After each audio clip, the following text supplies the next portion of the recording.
Hello, how are you doing today? I'm doing just fine. Thank you for asking. Welcome, I'm glad to hear that. My name is Cynthia Trinado, and I will be your therapist for the next few sessions.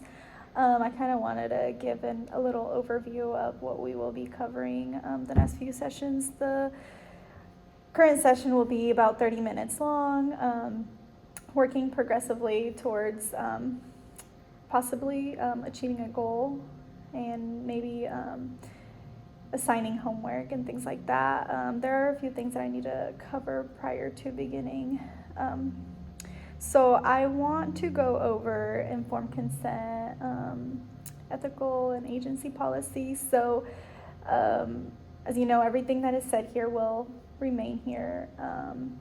No information will be disclosed with anyone other than, the people that you will allow us to inform things to.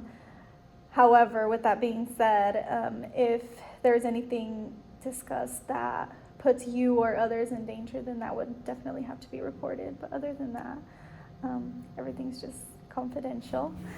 And so I was kind of like seeking from you, what are you looking forward to achieving in the next few sessions? So, I've come to therapy because I know that I struggle with seasonal depression, and also I'm in the process of earning a bachelor's degree. And these next, I guess the next the next couple weeks or to like the next month, I have a big amount of large assignments that I have to complete, which kind of just increases my stress overall. And then also just kind of tying into like that full circle, I have chronic GI issues that kind of get worse as stress gets higher. So I came to you to kind of maybe get a head start on working on some of that stress in order to maybe like lessen the stress that I feel later in this winter season. Okay, so it seems like you have a lot going on. Tell me more about, I guess, what is the main thing or one of the biggest factors that trigger your seasonal depression during this time? So what I have been told is that like during winter months there's an absence of sunlight and stuff, and that's kind of like what directly affects my mood and my energy. So I've been told there's like certain ways I could get like a therapeutic light lamp that I could sit under for a couple like minutes to hours, and that might help give me that like chemical or vitamin boost, whatever it is. But overall, yeah, I think I react differently to the lack of sunlight, and it directly affects my brain. So, tell me more about like the past few weeks, since we're kind of getting into those winter months. How has it been different for you as far as like completing assignments towards your bachelor's degree? So I had a rough week about 2 weeks ago, health wise, and whenever that happens, my kind of like planning and energy levels and everything just kind of like deteriorate. So recently, I've been struggling a little bit with like blocking out smaller periods of time to do assignments. So, for example, I would like usually do like one assignment over like 3 days, but unfortunately, I found myself procrastinating this last week, and I actually waited till the day before it was due and actually did an assignment, and I found that really stressed me out even more, and I was like more worried about my performance with the assignment as a whole. So I think just kind of balancing. Balance. I think that Balancing it is all. probably the key word, is balance.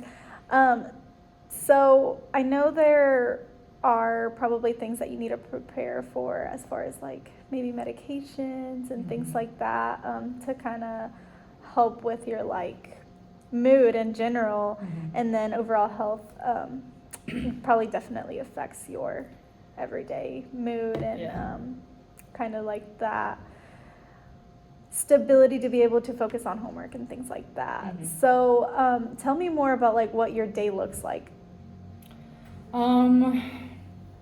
So I don't know. Recently, I've been having some issues with sleep, so I've been finding myself trying to go to bed earlier, but then also ending up waking up way later because I'm waking up throughout the night, or not like I keep waking up and then not sleeping through like half the night, and then like having to sleep through like 7 a.m. to like 11 to feel actually rested.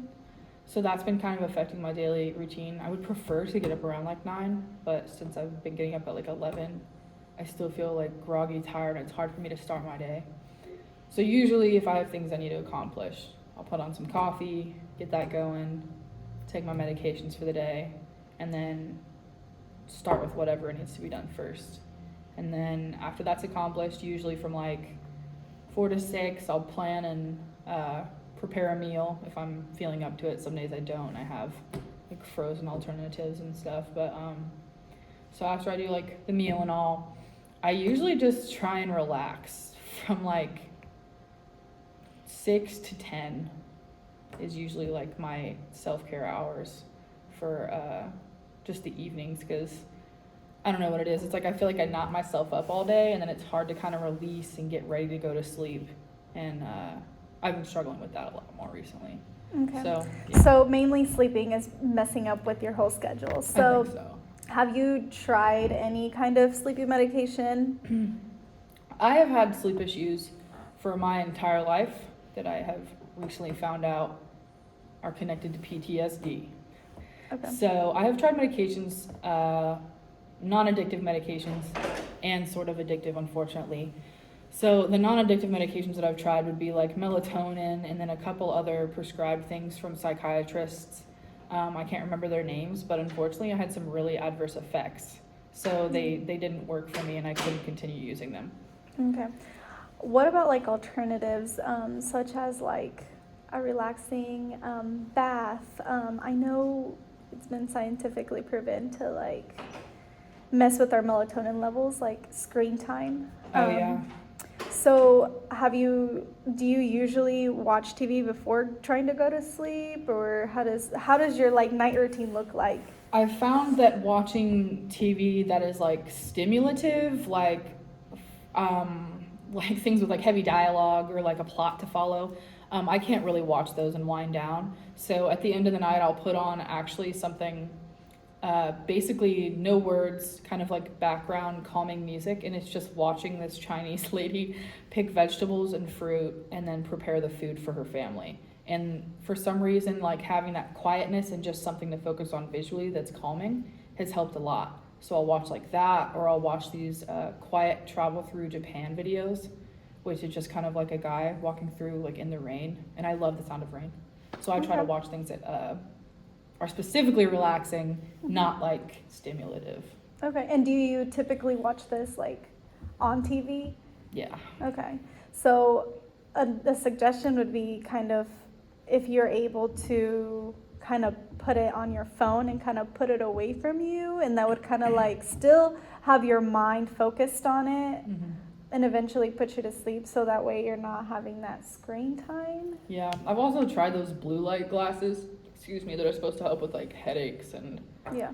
how your eyes affect or react to the light, but I haven't found too much difference with those. Okay. What about any like calming smelling lotions? Have you tried any of that? So one scent that I use when I'm like if I can tell I'm not tired and I know it's like late in the night and I need to try to lay down, I have this lavender spritz that I spritz on my pillow and stuff. Okay. So like I have a sleep spray, but unfortunately it's kind of low, so I might need to Yeah. re-up and And some that's more. the thing, I feel like with your anxiety, even if you try all these things, if like that anxiety is there, it's not gonna let you go to sleep. What about going for walks? I know it is really cold out now. So unfortunately I have limited range of movement in my left ankle, and for whatever reason during colder months it's like more painful, and I actually have a lot of anxiety around that, especially when there's like snow or ice on the ground. Oh yeah. So it is a little too cold for going on walks. I really should be increasing my exercise, but the only thing that I'm doing kind of regularly is just small like bicep curl reps and then like a squat with a weight in my house. But other than that, I predominantly just exercise by doing chores, or like, I hate to say cooking, but at least I'm standing. Yeah. And then, unfortunately, like at the end of the day, I usually have to rest the ankle if it's swollen. So do you typically do your exercises throughout the day, or is it before night, or how do you fit into? I don't know. I really should implement like a regular exercise plan, but for whatever reason, that's not on the top of my list right now. So